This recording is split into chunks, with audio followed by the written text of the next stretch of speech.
let me get into the reasons why writing books and marketing books is my key strategy for 2025.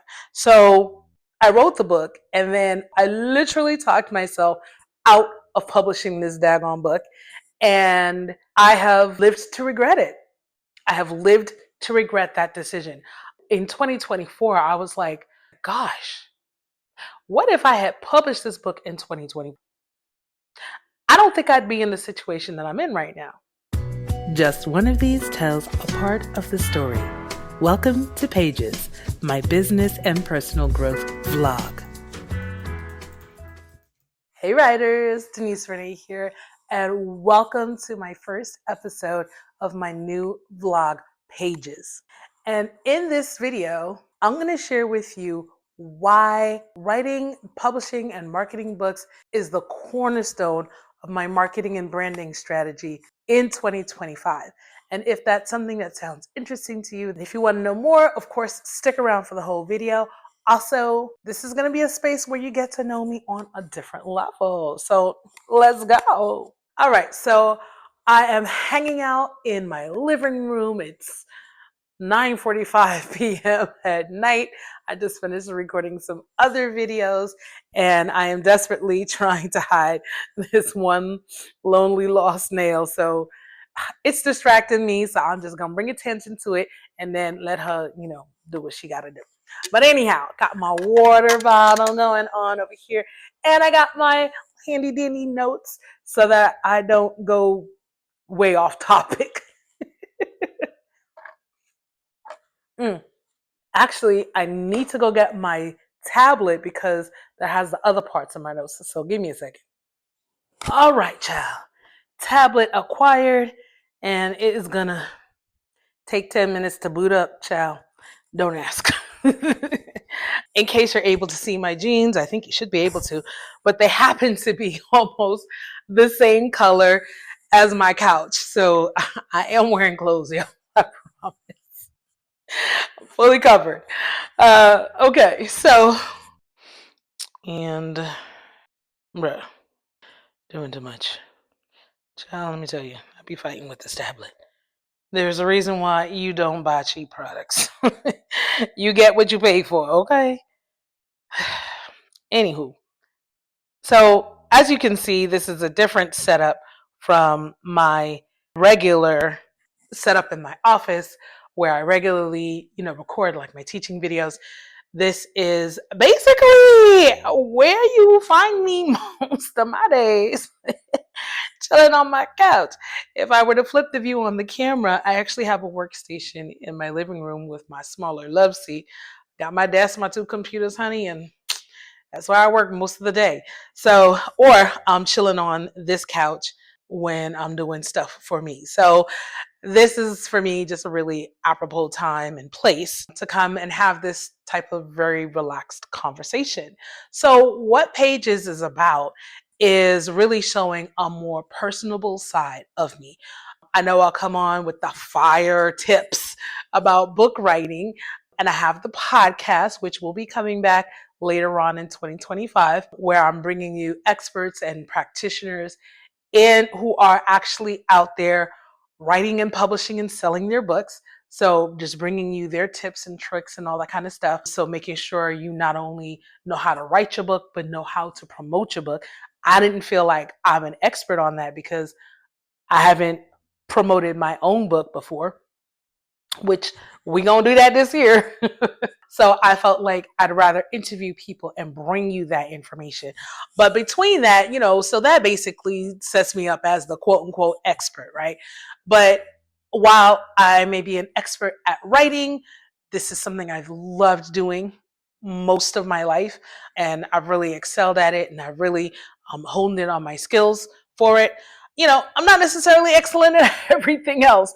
And I hope that through my other content, you get my authenticity. And I'm the kind of person where as long as I have processed something and it's not something I'm like currently going through, or if I'm currently going through it, I've processed it enough to the point where I'm able to share about it or willing to share about it.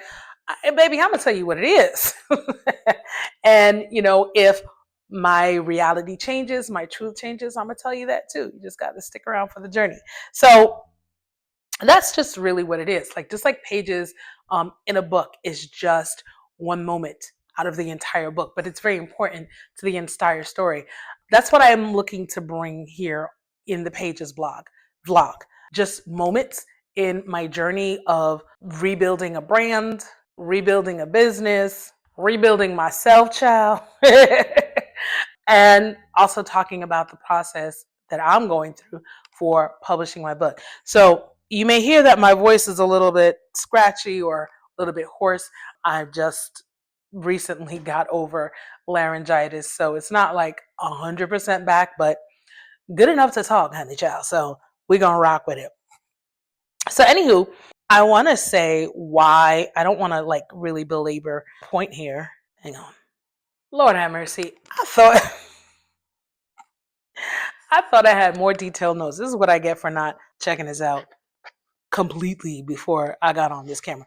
That's okay, honey. It is off the cuff. I'm still talk about what I got to talk about. So let me get to what is promised in this video, and then I'll get to the other things that you'll want to stick around for, because if you're going to keep following this series, it's going to give you a background for everything else. So let me get into the reasons why writing books and marketing books is my key strategy for 2025.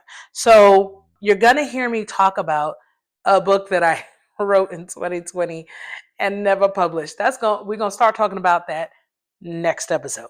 But honestly, I wrote the book and then I convinced myself I literally talked myself out of publishing this daggone book, and I have lived to regret it.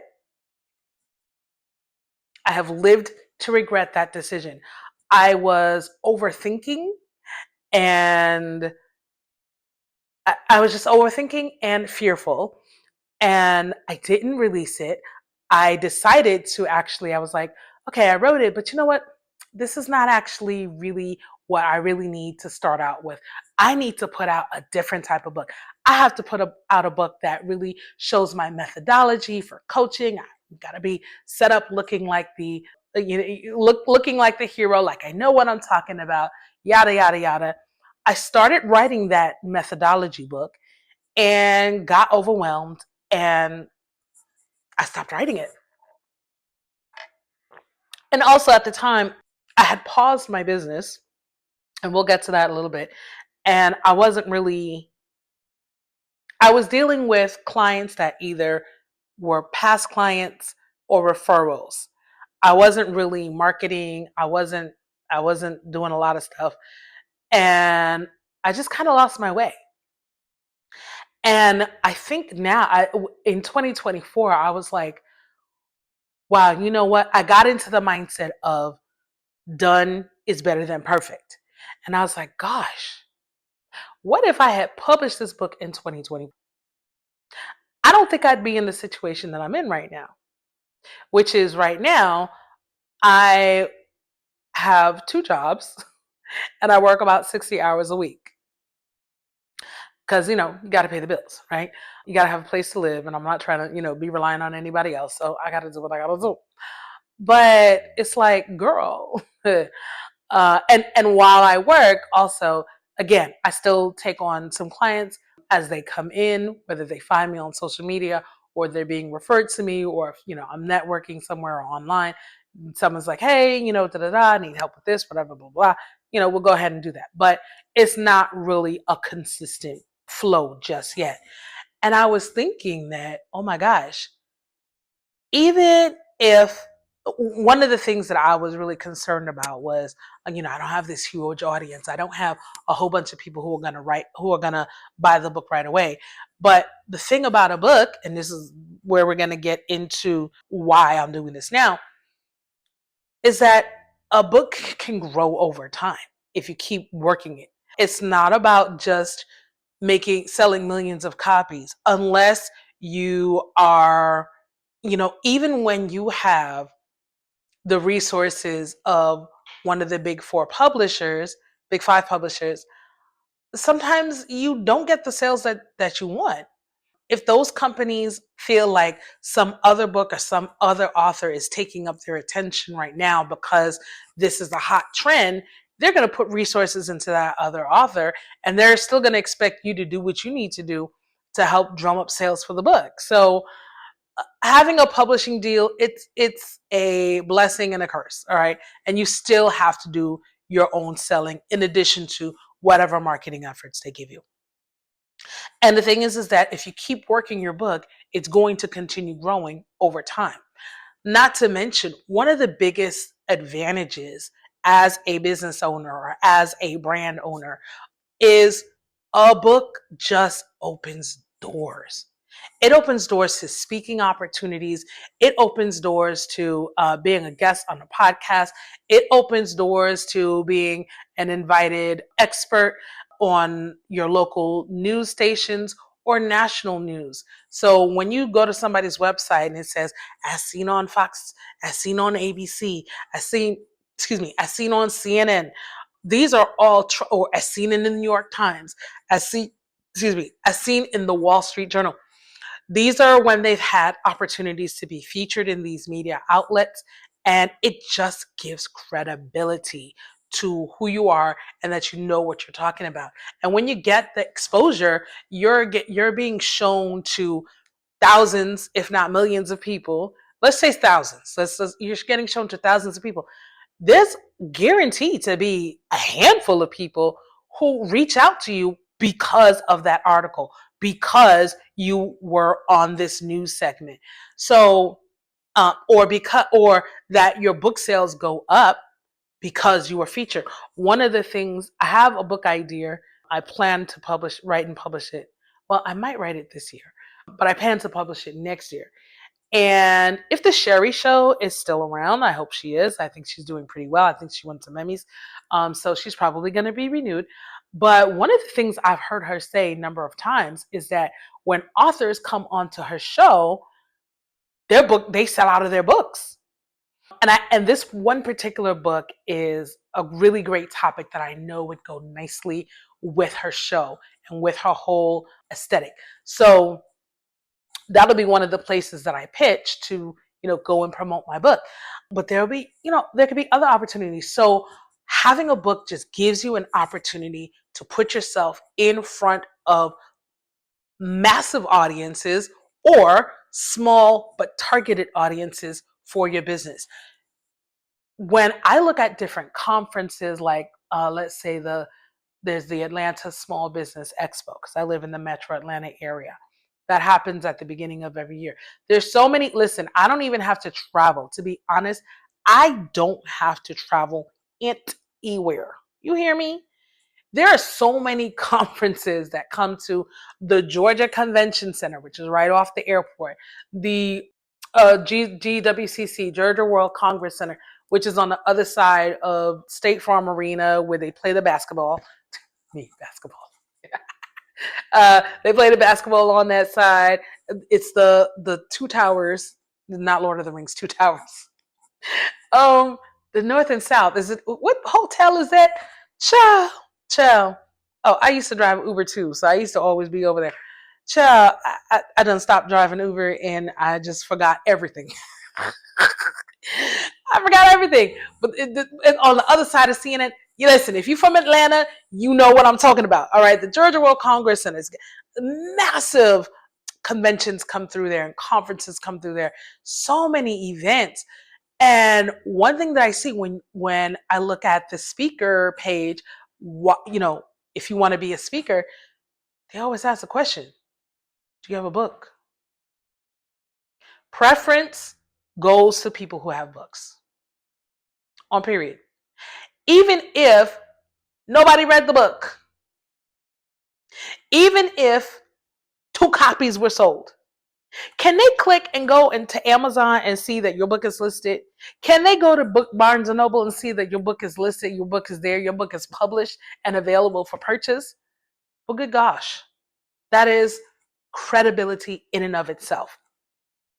So I had to stop and think like, girl, if you even had your book published, even if it was just a slow process, even if you did nothing else but like go on a podcast a month, what would that have done for growing your email list? What would that have done for making it easier to attract new clients? Because really, it's all about the book is going to be your your leverage for leveraging other people's audiences. I like to call it OPA.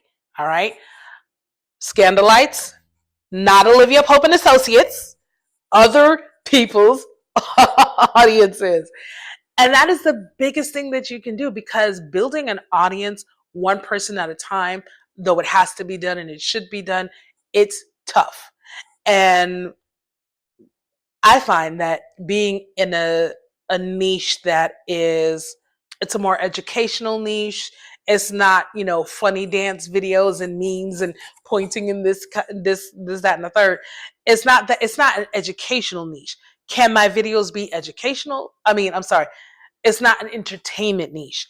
Can my videos be entertaining? Yes, sometimes they are, because baby, this personality. Um, and sometimes, I get really creative with my shorts and things like that. But ultimately, it's an educational niche. It's not really, you know. So the opportunities for quote unquote blowing up are smaller. And honestly, I'm not really that concerned about blowing up and becoming a viral sensation, because when you get viral attention, sometimes you're not ready for that attention. Sometimes your business is not ready for that attention. If I got a flood of inquiries tomorrow, if I got 100 people filling out a form for a service, I might be in trouble because it's just me.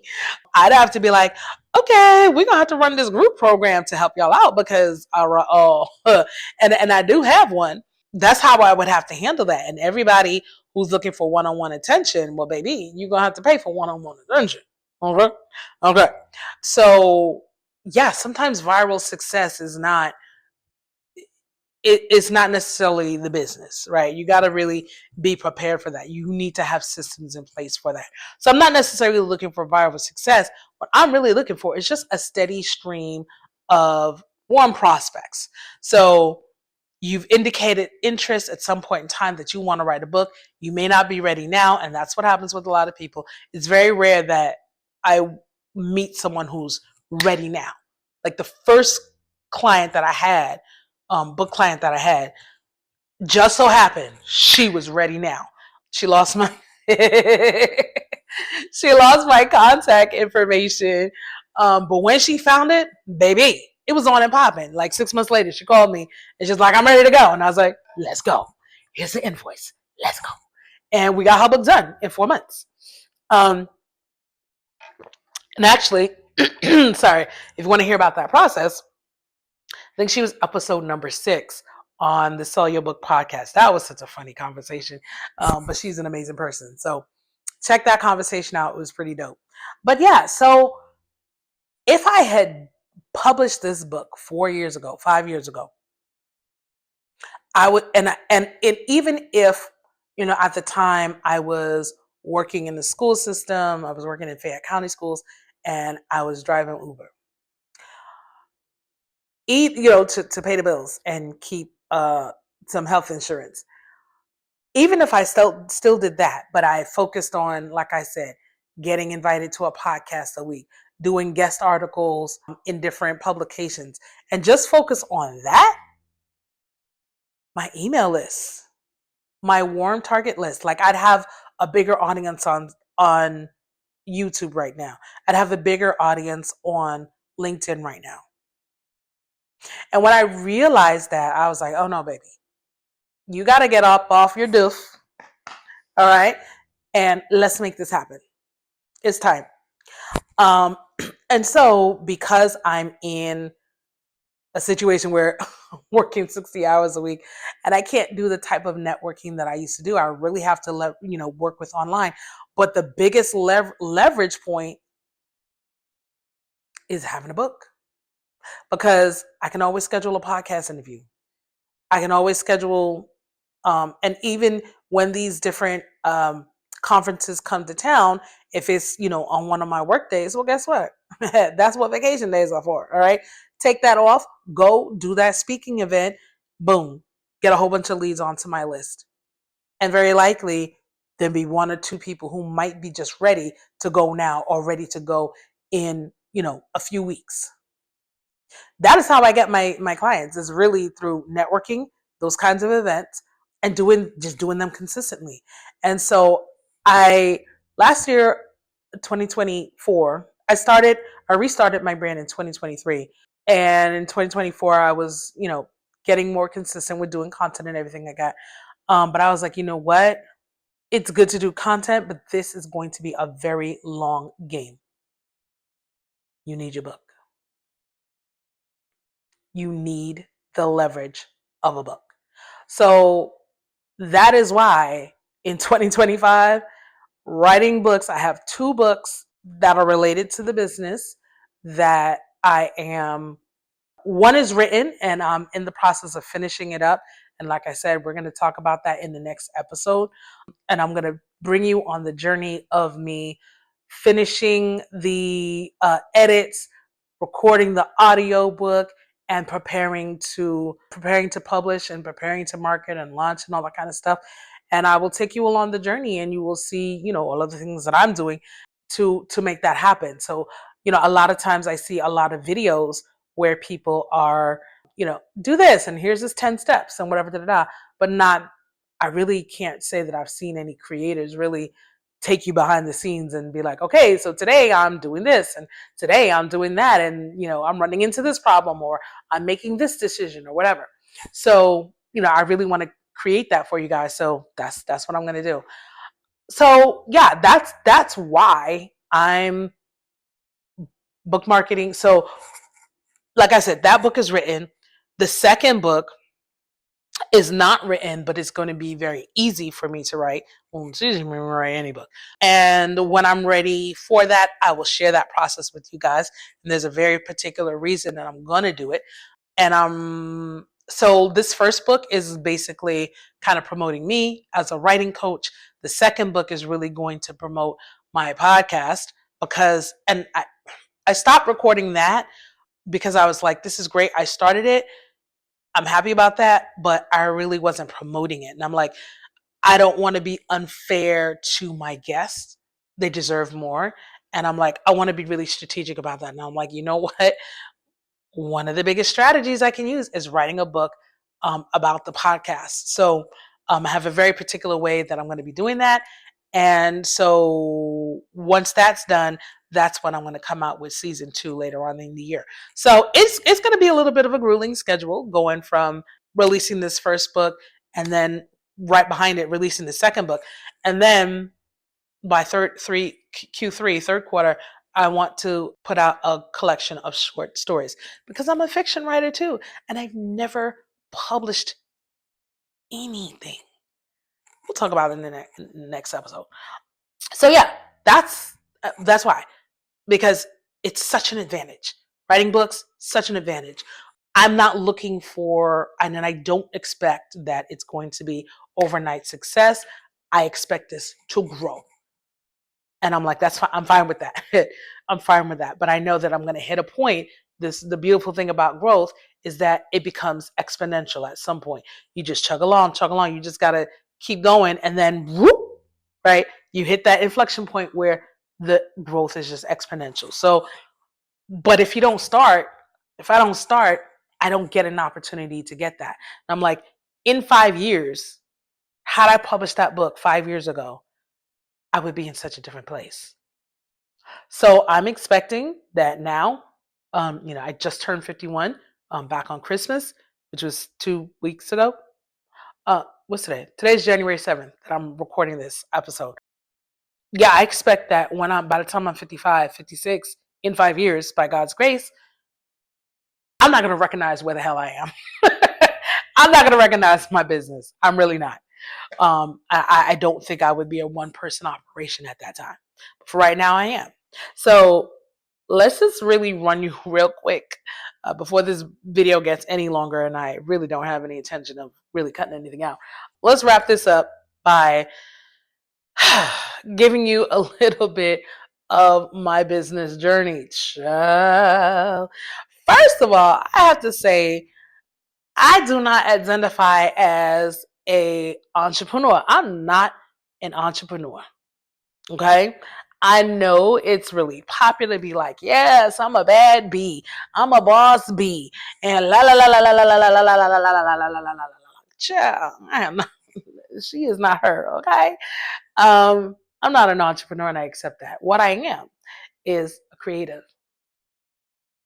I am a creative who just has a business structure so that she can have a bank account to collect the money and pay the taxes. All right. That's it. That's all. All right. It's just to be able to, accept ACHs from organizations. That's it. That's all. All right. They can go straight from their bank account to mine. Hallelujah. Praise the Lord. Yeah, but other than that, like, and also give you some corporate protections and whatnot. But okay, your girl is a creative. My two major disciplines are music and writing. And I have been on a very long winded journey to making a living from doing what I love. Like I said, I just turned 51. I'm a Gen Xer, and I was definitely raised by the boomers. I was raised by immigrant boomers. Okay? Immigrant boomers. Listen, when you throw immigrants into the mix, they have a very different mindset than people who were born here in America, no matter what race. It's a different mindset. Immigrants are a different mindset because they come here with intention and they're leaving a situation and they're looking to create something better and different here, and they want their kids to do better and have better. That's why they came. So, definitely the 70s and 80s, if you wanted to be some kind of artist, it was like, you're going to be a starving artist. And of course, that's not what my mom wants for me. So she was like, okay, you like English, you like writing, whatever. Get your degree in English, go get a teaching degree. It's a steady job, steady paycheck, pension, yada da da da da da da da da da da. And the advice makes sense. This is the advice that we were given. And at the time, definitely education was a lever for a lot of people to pull. It equaled the equal the playing field. Yeah, the playing field is still is still not equal for people that look like me, okay? But nonetheless, for all the inequalities for all the systemic inequalities in the United States, there is still opportunity. People will try to keep you down, but you can still persevere. You can still push through and get done what needs to get done and accomplish your dreams. Plenty of Black people, plenty of Latino, plenty of brown people have done it and proven it. So even though it is harder, it's not impossible in this country. And for that, I am grateful. That being said, yeah, my mom didn't want me to be a starving artist. She wanted me to have that good regular job. And I took her advice. I got my degree. I have a double major in English and music in my bachelor's. And then I did an 11-month master's program in teaching. I started teaching in the Bronx. I grew up in the Bronx and went to Lewiston, Maine for school, came back to the new school, did my master's, and boom, in the classroom. Child, that's a whole other story. I lasted 3 years. I did not want to do that because I did not like how school systems are run and how anti-education school systems are. We're going to leave it at that for today. And from there, I went to King's College and I was an assistant director of admissions. That was the best and worst job of my life. That's a story time for another time. While I was there, I produced my very first CD. Sophomore CD, still forthcoming. I put that CD out in 2001. And I was like in my zone. I was like, yes, this is what I'm going to do. I love this. Da, da, da, da. And then that job came to an end, and that changed the course of my life. From there, I did a year at Institute of Audio Research, learned how to engineer and everything like that. And I was desperately trying to get a job as an audio engineer, but a lot of the jobs, they were internships and they were free internships. I'm like, bruh, I haven't worked in a year. Like, we can't do this. So then I wound up just going into corporate. While I was doing that, while I was working in corporate, I was singing backgrounds for local artists, and I was doing radio jingles and radio spots for small businesses. And that was my first business. It was sound marketing designs. Sound marketing designs. Sound marketing designs. Sound marketing designs. Sound marketing designs. Sound marketing designs. I'm gonna put a link in this video to some of my work in the early 2000s. Listen, your girl could slay a track, okay? She can make the all of the music, all right? Playing, the only thing I don't play drums myself, but I will, baby, I'm a beast with a drum sample, okay? You give me that drum sample, I'm gonna remix that bad boy. You wouldn't even recognize it, but it's gonna be dope, all right? And everything else, I'm gonna play. I might use some other samples for some atmosphere, and then, baby, she gonna stack them vocals five different ways. Okay, she gonna give you five-part harmonies. This is Bam. Take a stand for unity. Hand in hand, we're called to be. Let's come together, you and me. We share a destiny, building bridges, crossing over, marching to the same beat. It's where business, arts, and ministry meet. This is Bam. All right, y'all got to check this link. Okay, check these links, and check your girl. All right, check out your girl. But even doing that while I was working, that was really hard going as well. And in 2008, I got married and moved to Georgia. And I was trying to like get that business going down here in Georgia, but it was the end of 2008, beginning of 2009, and nobody had money. If you remember 2009, that bleak, abysmal time. And that was really discouraging to me. So I just kind of let that go. And at the same time, I was working with my now ex-husband, and we were growing a coaching business. And I really started to learn a lot of marketing, copywriting, and we were doing events and networking events, and our names were getting big and whatever, And then our relationship said bye-bye. And I did not, at that time, I could not work with him because I just couldn't do it. And of the two of us, he's definitely the entrepreneur. Now he's like got several businesses going on, and he is in his zhuzh. And I wasn't so much looking to match him, but I was like, now I do kind of got the entrepreneurial bug. And now I do want to do something that's myself and that's my own, because our business, he was basically the front face of the coaching business. It was, based on his talents and his expertise and things like that. But I was like the marketing genius behind it all, making and operations, making it all happen. And I was like, well, what kind of business can I do for myself that's based on my talents and based on my skills? And I was like, oh, writing, like, duh. So in 2014, I started the Duranko agency, and I started off doing resume writing for people because of a job that I had in like 2010. I was working in a recruiting field, and I noticed that I had a talent for writing people's resumes that really got them interviews. So that's where I started.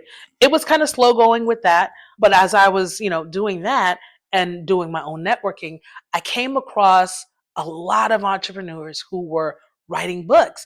And I would support these books and support their launch events and things like that. But sure, I would look at these books and I'm like, did you get an editor? Like, bruh, sis, like, what is this? This is so unreadable. And I was like, you know what? You can't even say anything because these people don't know that you could help them with their books. Like at that time, I think I was doing like general copywriting. So I started letting people know that, hey, you know what? I do editing and book ghostwriting because I'm like, sure, I could have written this better for you. You could have told me your book and I would have written it way better for you. And so that's, as I started promoting that, it took a couple of months, but like I said, and I finally got my first client. And at the time I was at a job, I was in the marketing department at a job that was a very toxic environment for me. I had a couple of clients and I was like, you know what? I could either quit this job and look for another one or look for another job and quit this one to move to that, or I can bet on myself and try to make my business happen. And so I bet on myself. Meanwhile, I have my own apartment at this time. I have my son. I have part-time responsibilities on my son. But like when my son is there, I gotta feed that boy. I gotta put clothes on his back, everything. I gotta put gas in the car to run him back and forth from, like, I was in Sandy Springs and he was still in Covington, and child, it was a hot mess. And yeah, as soon as I did that, my first couple of clients that I had just went, and I was like, okay, the clients are gone, the job's gone, and rent's due in about 3 weeks. What we finna do? So I had a friend who was driving Uber in New York and New Jersey, and he was like, well, why don't you drive Uber? And I was like, child, let me do something up in here. My first couple of weeks, 2 or 3 weeks driving Uber was a disaster because there was just so much I didn't know. But I finally figured it out. I figured out when to drive, where to go, what areas to go in, where I could get the most rides and keep it consistent. I figured all that stuff out, and I was actually making enough money to pay my bills. And I was promoting my business. I was networking. The nice thing about it was really free in terms of timing. So I could, like, go to a morning networking event, right? I can pick up some passengers on the way, go to that networking event, da da da da da, go back, drive some more in the evening or whatever. I started putting signs on the back of my putting signs in the back on the back seat saying, hey, I'm Denise Renee. I'm a writer, copywriter, this, that, third, whatever, da da da. And then I finally, when I started promoting that I did books, I included that on the flyer. And that is how I got my first book writing client who, like I said, was on the podcast. So, it was working, it was moving, but it was a lot. And what I did not like was I felt like I was always in feast and famine mode on my business. If I was doing a lot of networking and all that kind of good stuff, I would go out, I would do that. I get a client or two, and then I'm like, okay, I have these clients, they've paid, I'm home now and I'm doing the work. I'm not driving as much. The nice thing about driving was I literally, if I needed money that day, I can go out, drive, make that money. And this was back when Uber money was still pretty decent. But it was like I was focused on the clients that I had, and I stopped a lot of the activities that I was doing to get the clients. And it was tough to balance being out in the car to, make money to pay the bills, to ensure I had money for the bills, taking time to do that physical groundwork of getting the clients and then doing the work. Something had to go. Like I couldn't do all three at the same time, or I never figured it out. So from a business perspective, it was feast or famine. It was either I had clients and I was working on them. There was one point where I think I had a couple, like 2 or 3 months, because I had 2 or 3 on retainer, where I barely drove, and like my business paid all my bills. It was great. It was blissful. But then, some of those retainers ended, and then it was like, oh shucks, I gotta go, go get some more. And it was a lot. It was tough. It was a lot. And then I had some experiences in my business that really knocked me flat on my back. And I paused and I was like, what am I doing? Why do I want to do this? Uh, what is my life right now? And to be very honest, that pause happened, was it 2019? About 2019. And I really did not make any strong efforts to unpause until 2023. It just took me time to figure out what I wanted. If I wanted to do this, do I still want to run a business? And I'm like, I just want to do what I love. Right. So I had to really figure out what it is that I wanted to do, how I wanted to do it, and how can I do it in a way that doesn't stress me out and also leaves room for me to do my own work, to do my own art, to do my own books, to get back to music. I don't even want to tell you. I promise you, I am a 100% different person when I'm creating music. You think I'm like outgoing or whatever or zany now? No, baby. Do not get me in my music zhuzh. Okay? She's a whole other person. I miss her. I miss her. But one of the things about music for me is like, oh God, if I even start playing music, I turn around and it's 8 hours later. Like I get lost. And I'm like, I can't afford to do that. Like literally can't afford to do that. But nonetheless, I'm here now. It's been a slow process back. Started back it was like September 2023. I had one brand and then I decided to really expand that brand. So the brand now is writingwithDeniseRenee.com. The business name is something else for my own reasons. And but that's okay. So, but the brand name is writingwithDeniseRenee.com. And it's a nice umbrella for the services that I provide, the coaching services that I provide.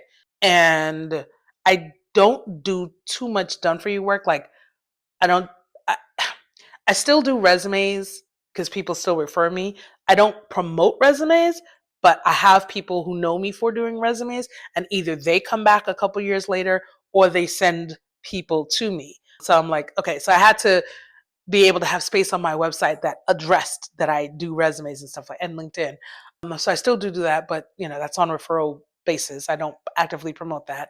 I needed a space so that it also reflected the fact that I'm a writer myself and there are books that I want to write, both fiction and nonfiction, and that fact that I can help you write your book. So it's all about writing with Denise Renee. So however that, there's so much that falls under that umbrella. So, I got that figured out. I started putting out content, started building an audience and things like that. And I did pause content making, like I said, I think in September, October, because I was like, I really need to put my efforts into, because I had started working 60 hours a week, child. But I was like, I really need to put my effort where it's going to matter the most. And that is to really get my website in shape. And literally just finished my website project like 2 or 3 days ago. I'm working on another project that I should be done with in another 2 or 3 weeks. That's my course. And or I wouldn't say it's not really a course, it's a digital product. It walks people through my coaching methodology. So it's like if you're not able to pay for one-on-one coaching, you can definitely buy this digital product. It's very affordable. And then I'm going to have also a group component to it where there's going to be like a 10-day challenge for people to go through together as a group and whatnot. So those core pieces, I've been working on all this stuff over the last couple of months, and then of course finishing up the book. But it's like with what little time I have left, I really have to focus on the things that are going to give me the best leverage, the best bang for my buck, so that even if it's a little bit slow going, it's just so impactful, so much more impactful than one post. A post that disappears on social media. Books last. They last longer. So that is a really brief, even though I'm sure this video is probably like, 40 minutes long or something like that. But that's really, I just condensed. Oh my God, I just condensed the majority of my 51 years of life into 40 something minutes. So, cut me some slack. All right, cut me some slack. So that's where I am right now. In the next video, I am going to talk about this book and why I did not publish this book. But anyway, thank you so much. If you have made it all the way to the end of this video, you are a real one and you're really interested in my story. And I appreciate that. Thank you so very much. Or you're somebody who already knows me and you want to get a little bit more of a background into who I am. So, thank you so much for spending this time with me. My schedule upload for this vlog, because I always want to say blog, but for this vlog, it's going to be every other week. So just 2 episodes a month. In between them, and upload it on Saturdays. In between them, I'm gonna upload, start doing more episodes of unpublished. That is my WIP, my work in progress podcast, largely an audio podcast. Maybe sometimes I'll start coming on video. And that's my work in progress podcast where I read to you some of the works that are either in progress or some of my older works. So I do have a couple of older works that I promised I was going to read. So I'm going to put those out, and then I'm going to have you guys walk through me writing my second book. So that's going to be coming down the line. So then those will be the opposite Saturday. So one Saturday will be pages, the next Saturday will be unpublished, and so on and so on. So 2 episodes a month for each. But, released on a Saturday on the weekends. All right. So you got something to, listen to, while you're out running your errands or cleaning up the house or whatever. We get a little time to chat. So, child, I done gotten all comfortable and stretched out and whatnot. So thank you again. If you have questions or comments, or there's any stories that you want me to get into, you want me to talk about my lessons learned, because baby, hey, your girl's got lots of lessons learned. I'm happy to share those. I'm happy to be honest. If you want me to get into what laid me out on my back, what made me rethink my life, I'll get into that if you want me to. So yeah, just let me know. And yeah, let's do this. So thank you so much. I will see you in the next episode of Pages, where we will talk about the book. See you guys in the next one.